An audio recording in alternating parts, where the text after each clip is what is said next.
Hey everyone, how's it going? It's Russ here, and today we're going to talk about Coordinape, which is a great tool for DAOs or any sort of digital organization or any group of people that wants to work towards a set goal together online can use to more accurately determine who's been providing value to whatever goals that organization is trying to achieve. By allowing contributors to allocate points to their peers, it gives the digital organization a better idea of who to reward and how much they should be rewarding them based on how much they're actually helping the organization achieve their goals. So in today's video, we're going to be going over how to use Coordinape as a participant, how to use it as an admin or someone who wants to create this system for your own digital organization, and finally we'll go over some of the pros and cons of using a tool like this. The first thing you need to do as a participant in one of these Coordinape circles is to provide your wallet address and your name to whoever's running the admin side of the Coordinape circle. Your admin will set up your wallet as one of the contributors that's going to be included in the circle, and if this is already set up for you, when you log in and launch the Coordinape app and connect your wallet via the Connect Wallet sort of Web3 functionality, you're going to be presented with a screen that looks like this, and if you haven't been set up yet, you may be presented with something a little different, saying, oh, maybe you're not a part of any circle yet. At this point, you just want to communicate with your admin to make sure that they get you set up. Each Coordinape session runs over a certain period of time, and they refer to that as an epoch inside of the Coordinape app. So for example, if you maybe have been contributing for a month, at the end of that month, maybe they'll have 3 to 5 days, maybe even a week, and that will be the epoch for which each individual contributor will be able to receive tokens or receive points. They're called give and get tokens. Give when you're giving them out and get once you've received them. So during that epoch is when you're going to actually determine, okay, how much should I be rewarding this contributor versus this contributor? So if the admin of my Coordinape circle has set all of this up, you will have a epoch that's about to go active at some point, and you'll be presented with this box, which gives you a little bit of an opportunity to enter what you've been working on over the time frame that you've previously determined this epoch will be rewarding. So let's say that you are in a new organization and you've contributed by adding a bunch of artwork to the sort of assets that have been needed for that project. You would write a little bit about, hey, I've set up this this folder that has these assets for us. I've set up these sort of brand guidelines for us. Whatever you've contributed, you're going to want to sort of give a brief sort of summary of what you've done here. Of course, this isn't the be-all and end-all of having people recognize your contributions. Likely you've been working in another tool like Discord or some other forum, and the people that you've been working with will know the value that you've provided, most likely. So it doesn't need to be a sort of a full-out pitch to try to get tokens or to get points in this system. More so just a summary so you can remind people, hey, you might remember that I've done this over this set amount of time. Then you'll notice this option where you can select whether you'd like to opt out or opt in of receiving give points. So these are the tokens that you can sort of get from other people who are rewarding you. In certain situations, be it a DAO or a sort of different organization that you're working in, perhaps you are receiving a salary and you don't want to receive give tokens or give points here, and you just want to give them out and to reward contributors. You're paid sufficiently via other channels is the wording they use here. This would be the opportunity for you to opt out or opt in, and depending on the way that your admin has set this up, they may have made it so certain users are auto opted out or auto opted in.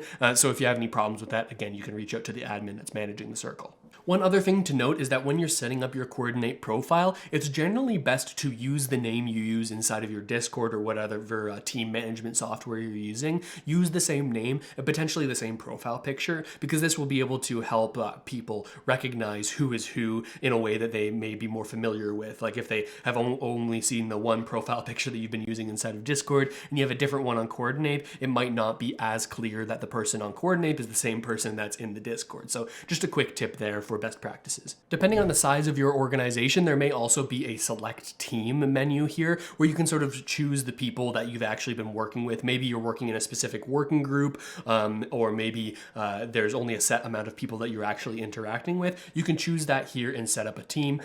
This is better for large organizations, but as long as you're under the 20 to 30 contributors, most of the time your admin will set it up so that it's just one organization that can all sort of freely reward and receive from anyone. Once you've got that set up, your next step is to actually allocate your give tokens to the people that you think have brought the most value. Most of the time, your admin will have this set up to a base of 100 tokens or 100 points because they're not actually on chain. But depending on the way that your admin set this up, it might be more or less than 100 tokens. This is something that's sort of flexible throughout Coordinape. Another thing to note is that the epoch that is set up may not yet be available. So if you're not currently inside of an epoch, the period of time where you can reward these tokens, you might have to wait a couple more days to be able to allocate these tokens how you wish. But once you are actually inside of that epoch and are able to distribute those tokens, you might be thinking, okay, who should I be giving these tokens to? And it's different for every individual organization, and they may give you some best practices for the way that your organization is planning on doing this. But Coordinape itself does actually provide some tips here that sort of leans on the idea that by giving tokens to the people that you personally worked with and had an impact with, then you'll sort of, through the wisdom of the masses, get a better idea of who's providing value where.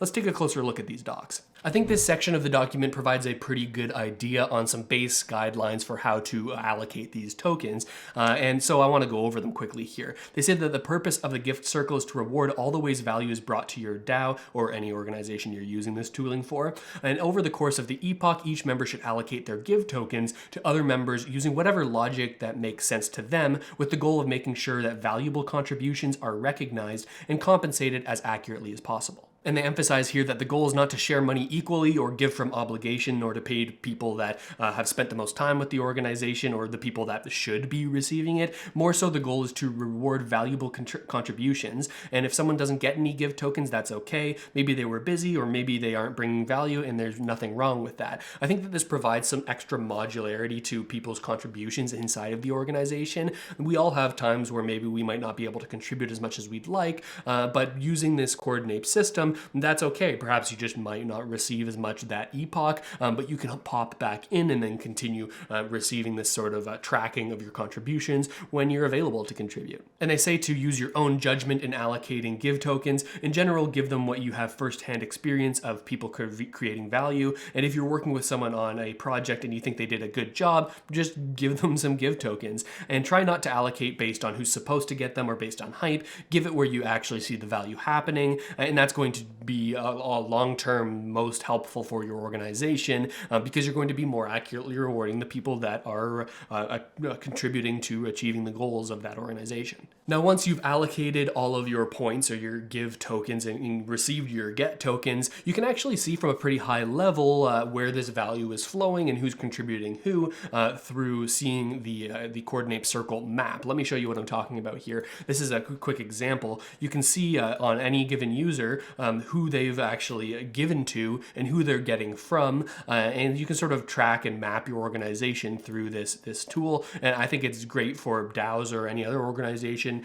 to use to actually see and visualize, okay, here's who's providing value and who may not be, and in what ways we might be able to incentivize people to provide more value in similar ways that the people who are receiving the most get tokens are. Now, the actual end result in terms of what happens after this sort of map is created isn't handled by Coordinape automatically. For each individual organization, they might be rewarding contributors in a different way. Perhaps they are able to reward in USDC or some sort of compensation, maybe a token allocation if your organization has a token, or maybe even your organization is just using this tool, Coordinape, to track these contributions before any sort of before any sort of rewards are worked out, so that by the time they want to reward retroactively, they're going to have the data points in order to do that accurately. Now, before I show you how to set this up, I wanted to talk about some of the pros and cons of using Coordinape. I definitely don't think it's the 100% ideal way to see the actual true value that people are bringing to an organization, but it's one of the best tools we have. One of the main problems I see with this is that for certain contributions or contributors, perhaps their work is less visible visible, meaning that it may be harder for others who are in the organization who may not be informed on what this user is actually doing. Maybe they wouldn't receive as much rewards or get tokens because, again, they are not as visible inside of the organization, even though their contribution might be extremely valuable. So I think Coordinape is best used as one data point for rewarding contributors amongst other strategies that your organization might be using in order to accurately sort of track and view and reward the contributions and the work that people are putting in. Now, if you want to set up your own Coordinape circle or organization, you can do so easily. Make sure you connect your wallet again to the Coordinape app and launch the app. And you can see right here in the top right-hand corner, when you click on your profile, you can go in here to add circle, and this will allow you to create a brand new circle. You'll have to provide your personal username. It'll automatically sync up your ETH address through your MetaMask. You name the individual circle, the organization, and then the main point of contact through which this organization is usually communicating, usually Discord, again, Telegram, email, whatever it is for your organization. Once you've launched this new circle, you'll see this new admin tab. This is for all of the circles that you are personally an admin of. And when you go in here, you can see that you have various settings that you can change. The settings here that are visible here is the name for the circle, the token name, some of the text that people and users are sort of presented with when they first join into the circle. And then you have these options here: default opt-in, team selection enabled, and auto opt-out. Again, these are sort of the baseline features that we've talked about in the user section that an admin can change, whether or not someone is automatically opted in to receive get tokens, whether or not you're using that team functionality where you choose the individual users that you're working with so that it's visualized a little bit differently on that map. And then again, auto opt-out. This is where you sort of are baseline saying, no, I don't want to receive get tokens, rather than automatically having it set so that you are able to. You can also add new contributors and add epochs. Again, stuff we've talked about previously. Adding a new contributor, you can determine the amount of tokens that contributor gets, what their name will be inside of the circle, as well as their ETH address, whether or not they have admin privileges. And again, you can sort of granularize the setup for each individual user, saying whether or not they can give tokens, whether or not they're opted in or forced to be opt-out. When you're setting up a new epoch, you're again given a bunch of settings. You give the start date and the length, determining the end date of the epoch. And then you can sort of set this up so it's automated to repeat each month if you're using it for monthly contribution tracking, or even weekly here. And again, remember that you need an epoch set and you need to be inside of an epoch for you to actually allocate these tokens. So usually the epoch isn't set for the duration of the month for which you're contributing. Instead, you'll have like a smaller amount of days that people can actually go in and sort of retrospectively look back at the month or the week that you're rewarding for and give those tokens in that smaller set amount of time. But that covers most of Coordinape, both from the user side and from the admin side. Like I said, it doesn't fully capture all of the value that's being provided to an organization, but I think it does a pretty darn good job and a lot better than a lot of the other tools or mechanisms that you could use as an organization. I think it's one of the more powerful tools we have access to, especially when you're in the early stages of a project where people are putting forward vast amounts of time and vast amounts of contributions and are really working towards a central goal, but perhaps you don't have funding yet to actually reward these people, or there's a token down the road that they'll be rewarded in, but it's not sort of set up yet. This is a great way to ensure that the contributors know, hey, the contributions you're putting forward for this organization are valuable, and we are tracking them so we can retroactively fund you or reward you in whatever way that individual organization sees fit. But with all that said, that should give you a better idea of how to use Coordinape no matter how you want to use it. I hope this video has been helpful for you, and I'll see you next time.